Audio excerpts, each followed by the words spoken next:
What's going on? The APEcoach from Six Pack Gaming, where we bring you the best play to earn NFT games and new Metaverse projects. Today, I am sharing a brand new first-person shooter that is in development. None of the stuff has launched for this yet. The token hasn't launched, the NFTs haven't launched, so you guys are getting in on this at the earliest possible stage. And we are also going to be giving away some free NFTs and whitelist spots, so you're definitely going to want to stick around to see how you can enter for your chance to win in that. But this is Afterland, so this is kind of Borderlands meets Overwatch, really looking like it's going to be the Overwatch of Web3, and it's by Hymersion Studios, which is a development team based out of France that has mainly focused on, virtual reality games and stuff like that in the past. Really experienced in developing immersive gaming experiences, which is what the NFT gaming space is really missing. So super excited to share this with you. As always, be sure to smash that thumbs up button, make sure you subscribe and got noties on, and let's dive right into this. Here you can see their homepage. What we just saw there was a demo of the gameplay. They also have some additional demos on their YouTube channel as well, but really great to see. The artwork, for one, I think is phenomenal, and this is very unique. It really stands out, and they're really developing gameplay first. That's kind of what's in their mind. You can see there's multiple chapters, so there's going to be like different story modes to kind of go along with the PvE and different expansions that they're continually working on. You can see they're kind of building 3 different worlds already right now, and more to come in the future. So there is going to be PvE over here, survive with friends. So there's going to be like a solo and a co-op PvE mode, I believe. You're going to be able to build your economy, and then there is going to be PvP, where you're going to be able to duel other players, and the PvP is going to be very much like Overwatch, and that's where that is one of the sort of projects that they've taken a lot of the inspiration from, with the overall feel and mechanics of the gameplay. So really, really cool to see that. And then we have your lobbies, which are kind of like your metaverse spaces here. So it says a lobby is required in order to earn money playing Afterland. The more machines you have, the more different resources you can produce and maximize your yield. Okay, so this is going to be a free-to-play game as well, which is going to be fantastic. But for those that want to be able to play and earn, you are going to be you're going to require one of these NFT lobbies here. Okay, so you've got like the adventurer's lair, the tiny house, and the mansion are different packs here. This is a little bit about, sorry, it scrolled up too fast there. This is a little bit about the studio. You can see they've got kind of their digital avatars here, but they actually have videos on all the stuff that they've developed. The actual people that are part of this studio. Again, they are a French studio here, so a lot of this they're speaking in French, and then it's just subtitles. But you can also check out the Hymersion Studio site and see some of the past things that they've worked on. A little bit about who they are and all of that stuff. So they were founded in 2017. They've been around for quite a while. They've been building VR games and tons of different genres of games as well. So they have the experience to develop a fun interactive game, which is amazing to see. And now they are starting their first game for the Web3 space, which is going to be Afterland, and they have some really big ambitions with this. Here's what the roadmap's looking like. We're in Q3 2022 right now. So smart contract development, they're starting communication, the ICO, and public sales. So this is going to be the coin launch coming later. That is actually going to be around September, October timeframe here. And then they have, the closed beta launch. They have their World 3 development for PvE. So that was, you saw those 3 chapters up top there. That is going to be the 3rd world. They already have 1 world basically completely done. The 2nd world, I believe they said, is about 70%, and then the 3rd world, they've started on, but they won't be finishing that until Q4 2022. But it's great to see that they're already working on the future progressions and stuff like that. It's not like past NFT games that have just been like, okay, here's the absolute bare minimum skeleton outline of what this game could be. Here's the very first zone. and you know, maybe in 6 months we'll have something else that we can add on to it, and you know, they slowly put things out that way.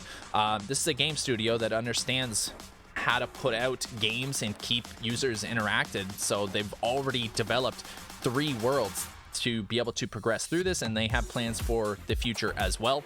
And then there's going to be the lobby system, the NFT builds, and the marketplace development, and then the mint launch for the NFTs. That will lead into the open beta heading into Q1 2023. There's going to be multiplayer lobbies, starting the multiplayer PvP.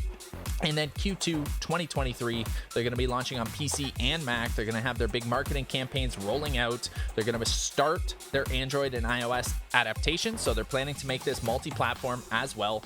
And then a PvP and league system update. So this is something that I am very excited about.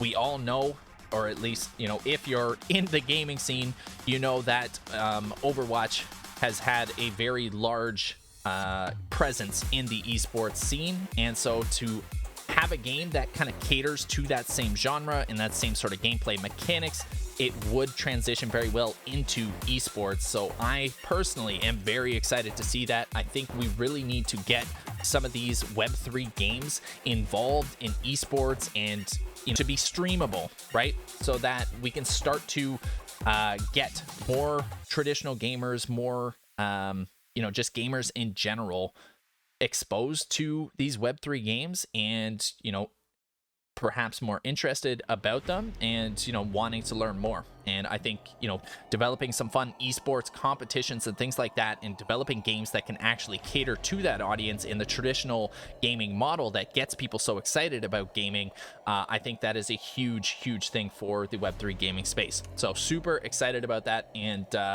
really looking forward to what this team can deliver here. As I mentioned, none of the, you know, token launches or NFT launches or any of that stuff has happened yet. You still have the chance to get in on this project on the ground floor, which is always the greatest opportunities. Obviously, this is not financial advice. Do your own research.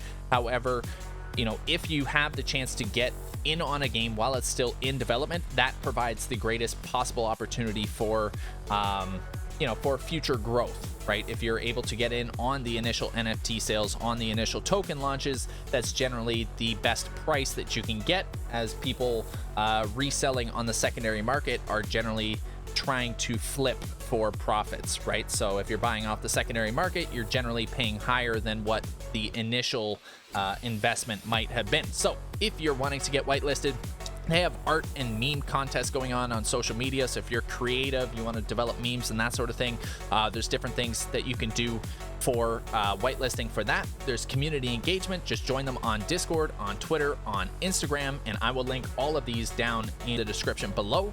And then there's also for content creators. So if you know, if you can develop content on YouTube, on Twitch, on things like that, making videos such as this, you can apply here, get in touch with the team, and that'll give you a chance to get whitelisted as well. And they do, of course, have their white paper, so they've got a breakdown of all their gameplay here, all the different sort of mechanics, their PvE, their funding and rewards here, their PvP, scholarships. So there is going to be a scholarship system, which is going to be incredible. The lobby and crafting, which again is kind of like your metaverse space. And there's actually some really cool things that, you know, they're planning in the future of this that I don't think I can talk about yet, but I got some sort of, you know, sneak peek tidbits from the team of stuff that they're kind of planning for way later down the road, but really cool stuff in the works here. You've got all this different customization of your different of your characters, right? So you've got your stats for PvE, PvP, your lobby, you've got, you know, different talents, so DPS, protection, utilities, combos. Afterland is a real AA game that we have been developing for 2 years in France. So they've been working on this thing for many years with the whole studio behind this. Unlike most games on the P2E market that often offer a limited experience, which I think is being generous, this is a huge project that has been designed to be a real fun and addictive video game, which is something that this space desperately needs. Our observations today, no game really stands out. Once the FOMO effect around the game has faded, it is of no interest because it does not bring any value to the gameplay. Very, very true. This is a major problem that motivated us to enter this market with a real project comparable to the quality of console games. With our past experience in the VR entertainment market, we're convinced that we can bring real added value to this market. There's a little bit of immersion here. In the medium long term, we wish to develop a catalog of quality P2E games with a common token, but also a virtual space linking each game of the company Hymersion Studio, including the games already developed. We are also thinking internally to propose a version of our game Afterland in the Hymersion VR arcades with the notion of play and earn, not before mid 2023. So Hymersion Studios actually across Europe has VR arcades that they have set up, so you know, like VR studios where you can go and play VR games and that. And so they're thinking of incorporating this Afterland play and earn game in their actual like arcades that they own. So this is absolutely amazing to see, and this whole part makes me super bullish on the project and the studio in general, right? So a catalog of quality play to earn games, right? So multiple games because they're a studio, not just one single game, with a common token. So you're going to have a multitude of games with the same sort of token and a virtual space that links them all. So they're building their own metaverse, their own catalog of games, and a common token to kind of, you know, unify everything under one house. And I think that is just such a phenomenal approach, and you know, something that I am really looking forward to as a potential investment opportunity personally. We're just going to quickly go over the main sort of, you know, gameplay concepts that are going to be available in this. I'll do a follow-up video to this where we dive through the white paper of all the gameplay and, you know, scholarships and all of these sort of features of the game. But we'll do that in the next video here because I don't want to overload you guys and, you know, make this video an hour long. So we'll just give you kind of like the overview of everything that they're working on, and then we can kind of dive into it in the next video. So we've got the PvE. There's going to be 4 different worlds, and each zone is a semi-procedural open world map. You've got 11 different weapons available on each of the maps. They all have different rarities, right? So you've got normal all the way up to legendary, and then they also have different damage elements. So fire, water, poison, ice, and lightning. And so it says this brings a strategic role for fights against like bosses and things like that. So there's going to be different bonuses, up to 100 different bonuses that you can get on your weapons. There's going to be more than 40 different magic grenades, and these are going to have, you know, various effects for the group. Some are defensive, some are offensive, etc. There's also going to be bonuses that help improve your character's ability during the game. Some are rarer than others and give more advantages, and it says these can be found in chests in the map or bought from merchant. There's also going to be a PvP game mode, and there's actually kind of 2 versions of their PvP, which is pretty cool. So there's going to be a free-to-play league where players like rank up and get rewards in the form of NFT skins, and then those can be resold on the marketplace. And then there's going to be a challenger league as well. And to access this, you're going to have to buy a season's pass, and the cost of the season's pass will finance the rewards pool for the Challenger Series PvP. So that's a really cool concept there. There's going to be 2v2 and 1v1 to start, and then they have plans to kind of expand the lobby sizes in the future. And then basically each player starts with 100 gold coins, and there's going to be a merchant somewhere in the middle of the arena where you can buy weapons and elemental grenades and potions and things like that. So you can spend these coins to get, you know, weapons and things that you can use in the battle. And then every time you kill a player, you earn 75 coins. Okay, and then to win the game, you have to reach 250 gold coins. Each time you die, you can go back to the merchant and buy different stuff. So you got to kind of like balance your resources, I guess, essentially, to be able to win. There's also going to be chests around the map that you can collect coins from. And when the player wins the game, you earn reward points, and the sum of those points determine your ranking and overall season rewards. Of course, there is also going to be scholarships, So if you're wanting someone else to play for you, or you're wanting to develop a scholarship program, a rental program, that is going to be an option that they are currently working on as well. And this will be very similar to what we've seen in scholarship programs in the past, where the asset owner, the NFT owner, can rent this out to scholars. The scholars can then play for free and earn, and the rewards will just be split between the scholar and the owner of the NFT. Lobby and crafting. So again, you're going to have your sort of dwellings, your own sort of like house or metaverse space, and then you're going to be able to mint different spaces here. So you've got the tiny house, which is a plus 10% return on token staking and 2 free machine cards. The adventure house is 20% return on token staking, and the manor or the mansion is a 40% increase in your token staking rewards, plus 8 free machine cards. So very cool there. It kind of shows the different sizes and the different utilities of the different size lots or lobbies, as they call them. In addition to the first 2 types of machines, which basically produce different types of resources and consumable items, the last one is what can actually develop basically NFTs for you. They got decorations for the lobby, equipment for the characters, different skins, all of that sort of stuff. So really cool. There's going to be these 3 different types of machines that you can decorate them however you want. You can use them for commercial purposes. You can set it up like a storefront. You can customize, the chairs, the tables, the floors, the walls, the shelving, different trinkets. So you can completely like customize all of this stuff, which is really cool. And then they have relics as well. So small items give powerful advantages to the players who possess them. They are very rare and cannot be crafted. They can only be obtained in legendary chests or as boss rewards. So very cool. This again allows people to kind of actually grind the game and search out these super rare items. And then for those that manage to acquire these through playing, those are likely going to be very valuable on the secondary market as well, if you're someone that's wanting to flip those or something like that. They're categorized as decorative items in the lobby and do not consume machine slots. So you can here's kind of a breakdown of the overall economy, which I think is very unique and very great to see all of the multiple different utilities for different sort of resources in game. Okay, so it says there's 5 sources of income that are possible in Afterland. They're all accessible in free to play or play and earn. The PvE solo mode, PvE mode with scholarships, construction in your lobbies, staking your tokens, and PvP.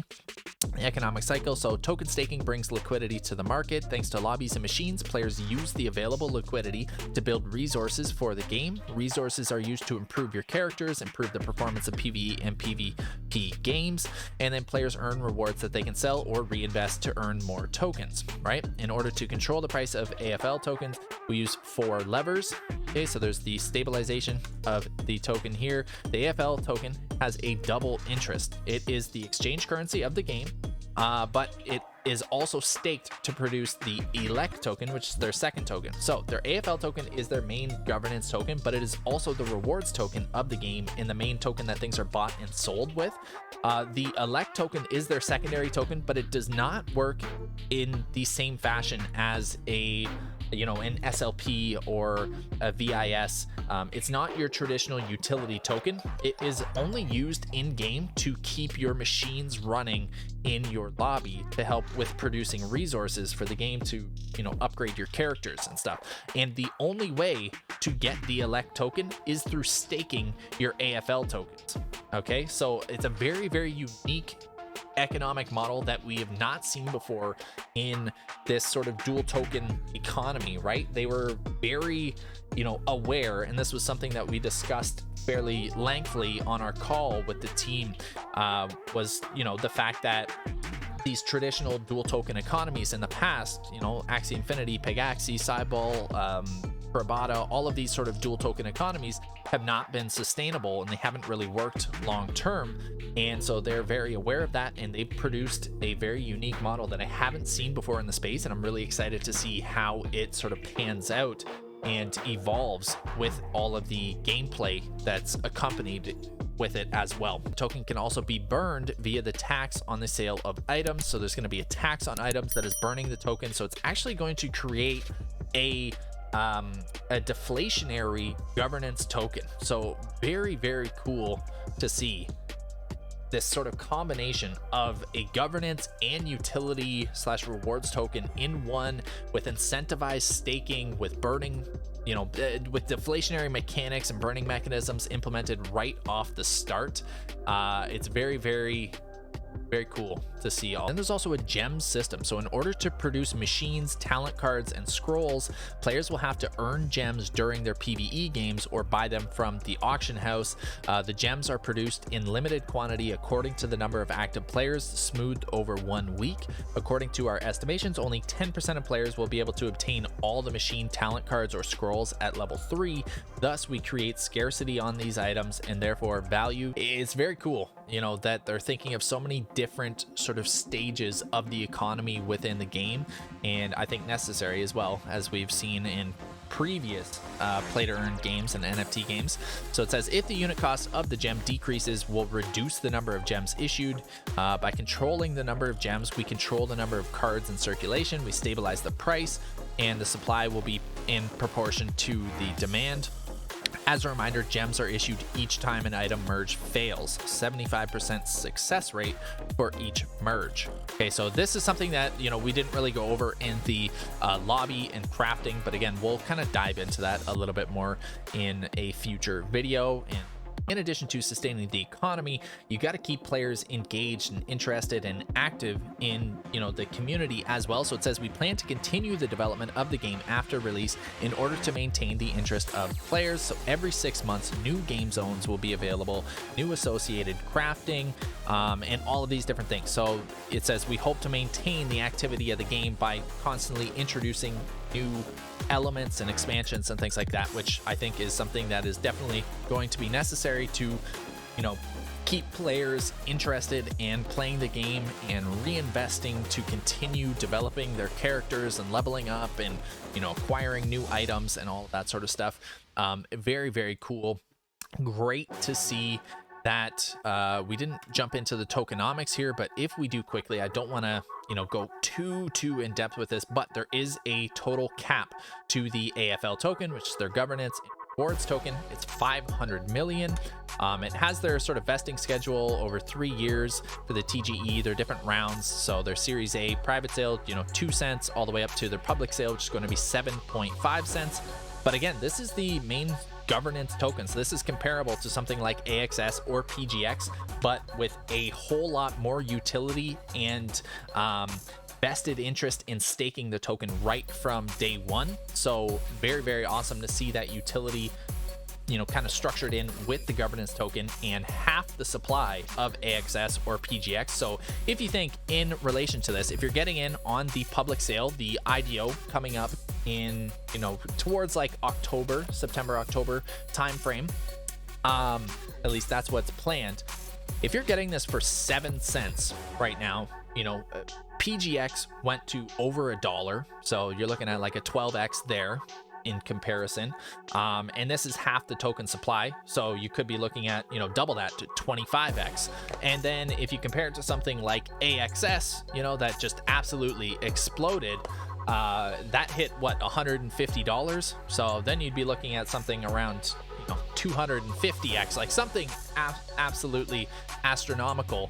Obviously none of this is guaranteed or financial advice by any means, but that's just kind of comparing similar tokens and what other things have done historically to the opportunity that is available if you're getting in on the IDOs and all of that.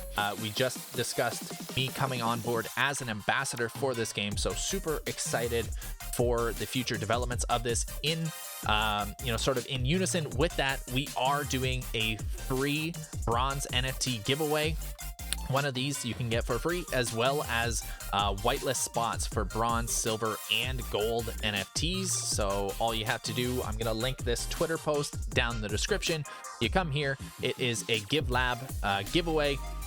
And it's, you know, I'm sure you've seen these kind of things before, but essentially you come down here, you add in your Ethereum wallet address, your MetaMask address, you join their Discord server, follow on Twitter, and retweet the tweet. Once you've done that, it will unlock a bunch of additional ways to enter, and some of those will be, you know, following myself on Twitter here, making sure you're dropping a follow, and just kind of checking out the content of various ambassadors for the program and different trailers and things like that they've already produced, and just kind of checking out the game, right? And again, if you're wanting to get on the whitelist, which, you know, gets you the best opportunities possible, you know, be active in the community, get, you know, involved in their Discord and Twitter, start interacting with the community.